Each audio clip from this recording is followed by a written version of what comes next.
This is a road, a combination of asphalt, concrete, subgrade, etc. to allow people like you and I to commute from home to work, school, hospitals, half a tree, around the entire country, and back home. Some locals and even individuals outside of the country invest in a piece of this man-made structure.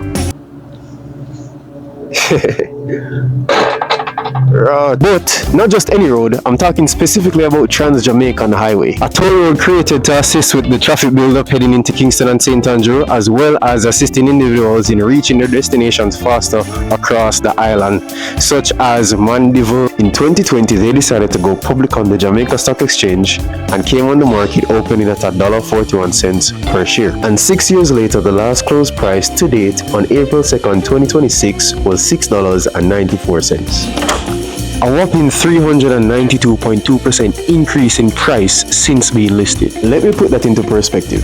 If I invested $10,000 in 2020, today it would be worth $49,220. Or if I invested $100,000 in 2020, today it would be worth $492,200.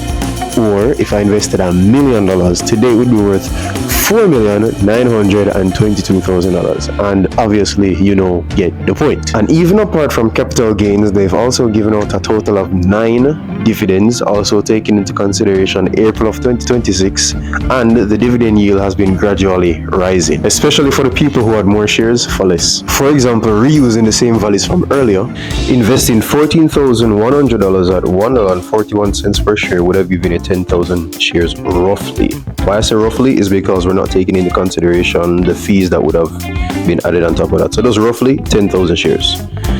In December 15, 2020, TJH gave out a 7 cents per share dividend, and with 10,000 shares, you would have gotten $748 before tax.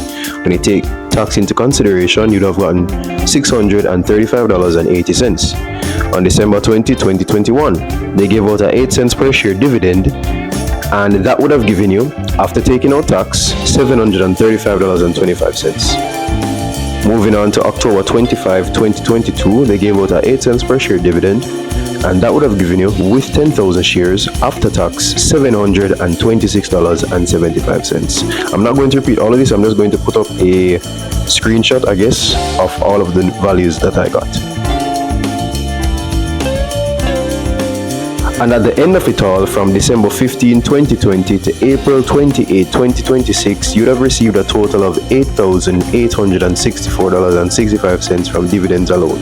And keep in mind that you invested $14,100, so you received 62.86% of your money back within the span of a little over 6 years from dividends alone, from just 9 dividends, not taking into consideration reinvesting these dividends as well as the unrealized capital gains, seeing that the stock price closed at $6.94 on April 2, 2026, Thursday.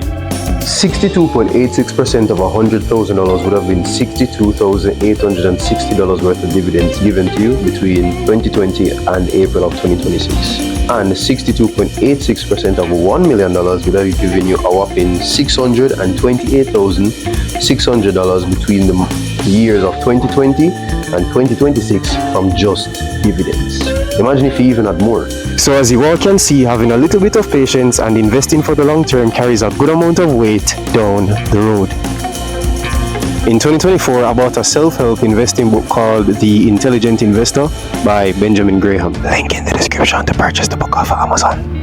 I read it once, but I didn't finish or grasp anything until the second or third time I read it while taking notes in 2025, and I received some golden nuggets that I still use up until today. So I'm going to reference pages 114, 115, and 156 where Mr. Graham spoke on why to buy stocks.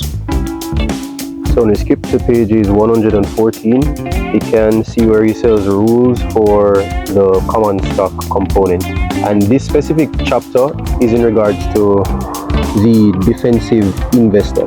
So he spoke about defensive investors and I guess the aggressive or the active investors that would do more day-to-day analysis and trading and whatnot.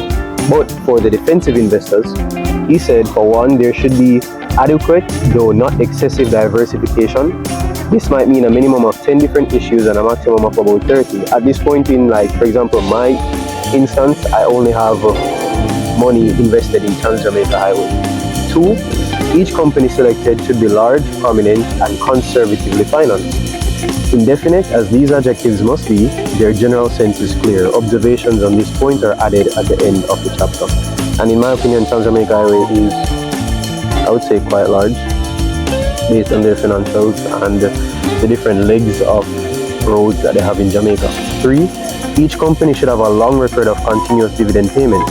I don't know if, and with this, I don't know if I showed the clip before or after this clip, but they've been consistently giving out dividends since the year in which they listed on the Jamaica Stock Exchange, which was 2020, and the latest dividend they have coming out is in April of 2026. So every single year they have consistently given out dividends.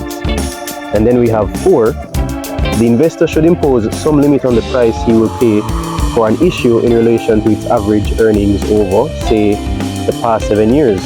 And Trans-Jamaica has only been listed for about 6 years. We suggest that this limit be set at 25 times such average earnings and not more than 20 times those of the last 12-month period.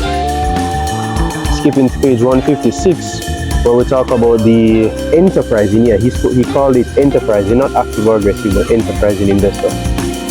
So here, his operations in common stocks. 1. Buying in low markets and selling in high markets.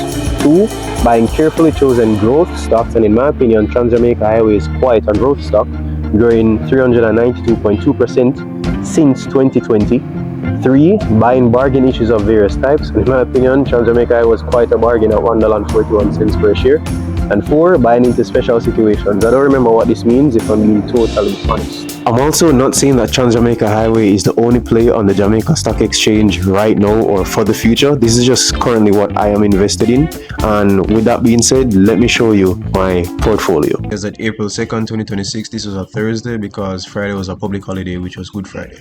So the total funds I've invested is $10,491.65. Current portfolio value is $10,757, and the total gain so far at 2.53% is $265.35. The amount of volume or the amount of shares I have is 1,550, and the average cost based on the prices, the different prices at which I've bought all of these shares at, came out to an average of $6.77. The 1st of April I bought 69 shares. When you include fees, I paid $482.54 at $6.93 per share. You can see in March I purchased shares 3 times, $6 at $6.91, $6.80, $6.98. As you can see, I don't necessarily I should care about the price at which I buy it at, because there probably does come a point where it is overpriced, but right now I'm just purchasing to increase the amount of shares I have, no matter the amount of money that I'm spending. And over time I should build myself up from the 10,000 to where I genuinely want to be, whether that be 100, a mil, 10 mil, So dollar cost averaging every week or every month, no matter how small it is, I believe is good. And I've been purchasing from January this year. So I purchased 2 times in January, 5 times in February, 2 times in March, and 1 time in April. And even before this point where I said I've been doing this for quite some time, I made a little over 50k in 2025, but due to some personal reasons I had to sell everything. As you can see, I am buying up no matter how small. I'm just purchasing shares because I know over time it will average out in terms of the price, and at the same time I'm accumulating the amount of volumes that I have over time. So just because you have $100 doesn't mean you cannot invest in the stock market. Don't believe that if you don't have a lot of money you can't do this. You can. Not saying that 10k go make me a millionaire, but over time the 10k will snowball on top of each other, and eventually I can attain the goals that I actually want to achieve. So just start small. Don't be embarrassed or ashamed to know that you're starting from somewhere, because everyone has to start from somewhere. Not everybody go start at the top.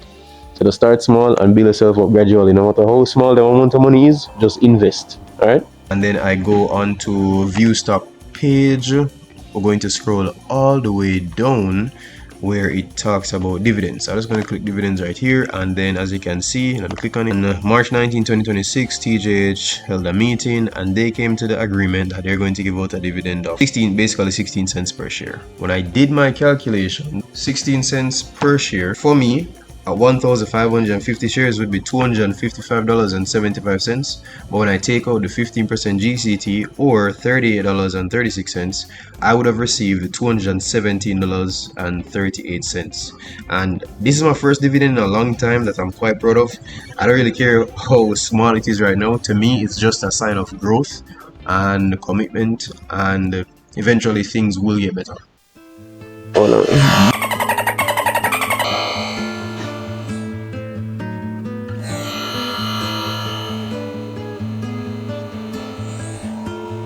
But you can follow along the journey as I build myself back up from literally $0. I guess I'll catch you guys next time with 20k invested and keep the trend going. Subscribe for more informative content and share with a friend who is interested in investing in the stock market but is a bit skeptical. Undercover Businessman out.